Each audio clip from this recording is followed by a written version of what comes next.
Sociology में एक महत्वपूर्ण क्वेश्चन आता है, सत्ता का अर्थ तथा विशेषताएं लिखिए।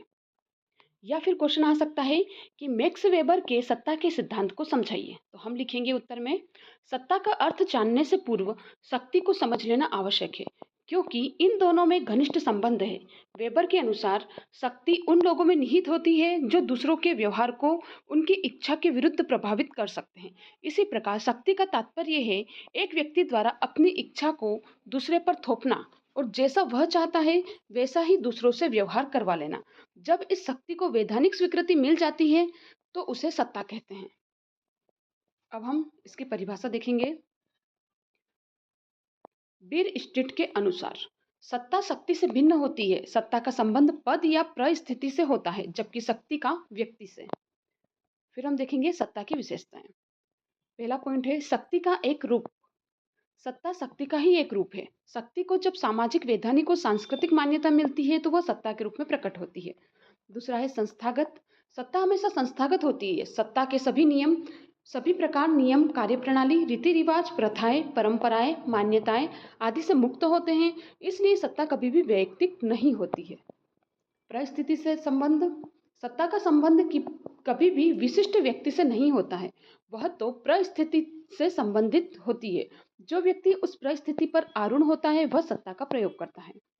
अगला पॉइंट है विशेष अधिकार शक्ति। सत्ता पर आसीन व्यक्ति को उस पर से संबंधित विशेष अधिकार एवं शक्तियां प्राप्त होती है। इन शक्तियों एवं अधिकारों का प्रयोग वह संस्थागत तरीके से ही कर सकता है। अगला है निश्चित क्षेत्र। प्रत्येक सत्ता एक निश्चित क्षेत्र होता है। एक व्यक्ति अपनी सत्ता का प्रयोग इसी सीमा में करता है। जैसे एक व्यक्ति पिता है, पिता के रूप में उसकी सत्ता केवल स्वयं के बच्चों तक सीमित है। इस सीमा से बाहर वह अपनी इस शक्ति का प्रयोग नहीं कर सकता। सत्ता का अस्तित्व। सत्ता का अस्तित्व समाज के प्रत्येक क्षेत्र में पाया जाता है। पारिवारिक, राजनीतिक, आर्थिक, धार्मिक, सांस्कृतिक आदि सभी क्षेत्रों में हमें सत्ता के दर्शन होते हैं। सत्ता के प्रकार। पहला पॉइंट है वैधानिक सत्ता। वेबर ने लिखा है कि राज्य द्वारा बनाए गए कानूनों के अनुसार कुछ पद ऐसे होते हैं जिनके साथ एक विशिष्ट प्रकार की सत्ता जुड़ी होती है। अतः जो भी व्यक्ति उस पद को धारण करता है वह उस पद से जुड़ी सत्ता का उपयोग करता है। उसकी इसी सत्ता को हम वैधानिक सत्ता कहते हैं।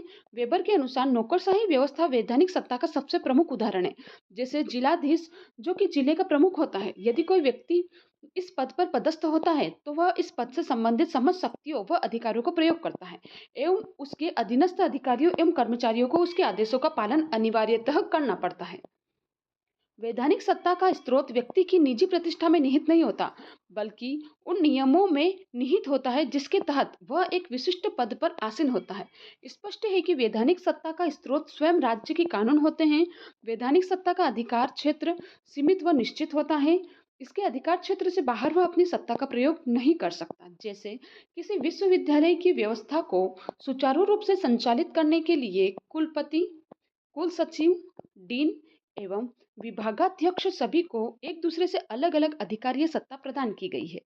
इसमें से कोई भी अधिकारी अपने अधिकार क्षेत्र से बाहर जाकर कोई कार्य करने के लिए स्वतंत्र नहीं होता।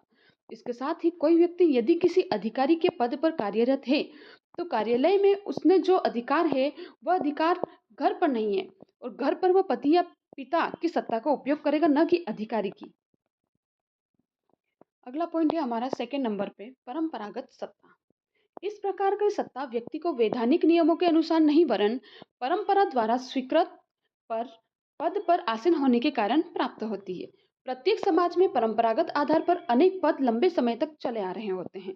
इन पदों का अस्तित्व विश्वासों एवं सामाजिक मूल्यों पर टिका हुआ होता है। जब कोई व्यक्ति इन पदों पर आसीन होता है तब उसे सत्ता प्राप्त होती है और उसे परंपरागत सत्ता कहते हैं। परंपरागत सत्ता परंपराओं पर आधारित होती है। वेबर के अनुसार परंपरावादी सत्ता का स्पष्टीकरण निम्नलिखित शब्दों में किया गया है। ऐसी सत्ता वैज्ञानिक आधार पर प्राप्त नहीं होती। यह उन विश्वासों, आदर्शों, परंपराओं के अनुसार प्राप्त होती है जो बहुत लंबे समय से समाज में चली आ रही है। समाज में प्रचलित परंपराओं के अनुसार प्राप्त होती है जो बहुत लंबे समय से समाज में चली आ रही है। समाज में प्रचलित परंपराओं पर आधारित सत्ता को वेबर ने परंपरागत सत्ता कहा है। इसी प्रकार की सत्ता का उदाहरण पितृसत्तात्मक परिवार में घर का मुखिया का सभी सदस्यों पर अधिकार होता है। सभी सदस्य उसकी आज्ञा का पालन केवल इस कारण से करते हैं क्योंकि ऐसा पीढ़ी दर पीढ़ी होता आ रहा है। इस प्रकार उसकी आज्ञा मानना उसके परिवारों की एक परंपरा है। अतः वे उस सत्ता के समक्ष अपने को झुकाने में ही अपनी भलाई समझते हैं। इस सत्ता का आधार अतार्किक है।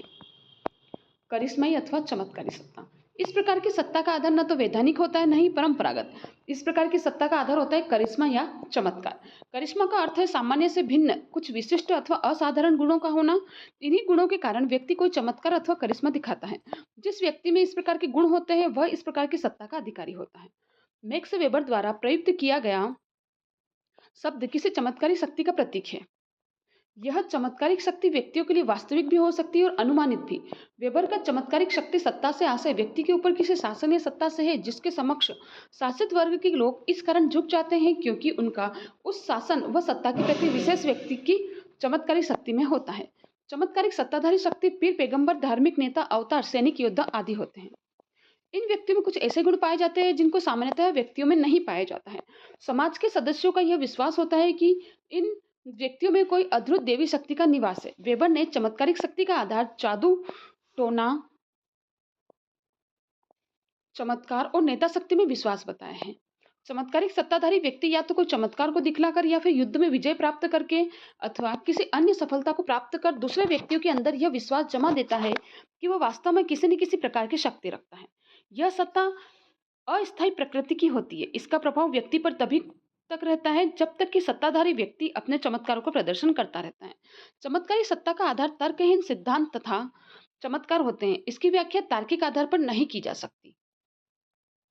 मैक्स वेबर के सत्ता के सिद्धांत की हम आलोचना भी इसी में देख लेंगे। पहला है, सत्ता की व्याख्या में वेबर के कथन ही स्वयं परस्पर विरोधी है। वेबर ने जहां एक और सत्ता की व्याख्या संस्थागत शक्ति अथवा कानूनों द्वारा प्राप्त अधिकारों की शक्ति के रूप में की है, दूसरी ओर उन्होंने करिश्माई सत्ता एवं परंपरागत सत्ता को एक विशेष प्रारूप के रूप में स्वीकार किया है। वस्तुतः शक्ति के संस्थागत रूप के आधार पर केवल वैधानिक सत्ता को उचित ठहराया जा सकता है, अन्य को नहीं। वेबर ने बताया कि किसी भी समाज में एक ही समय पर सत्ता के एक से अधिक प्रकार मौजूद हो सकते हैं, लेकिन वास्तविक में एक विशेष समय में किसी समाज में सत्ता का एक विशेष प्रकार ही अधिक प्रभावपूर्ण होता है। थर्ड नंबर पे आएगा, आधुनिक समाजों में केवल वैधानिक सत्ता ही प्रभावी नहीं है, बल्कि ऐसे समाजों में भी कुछ नेता अपने आप को करिश्माई सिद्ध कर सत्ता प्राप्ति में सफल हो जाते हैं। उपरोक्त आलोचनाओं के बावजूद भी वेबर का सत्ता का सिद्धांत उनके राजनीतिक समाजशास्त्र का प्रमुख आधार है।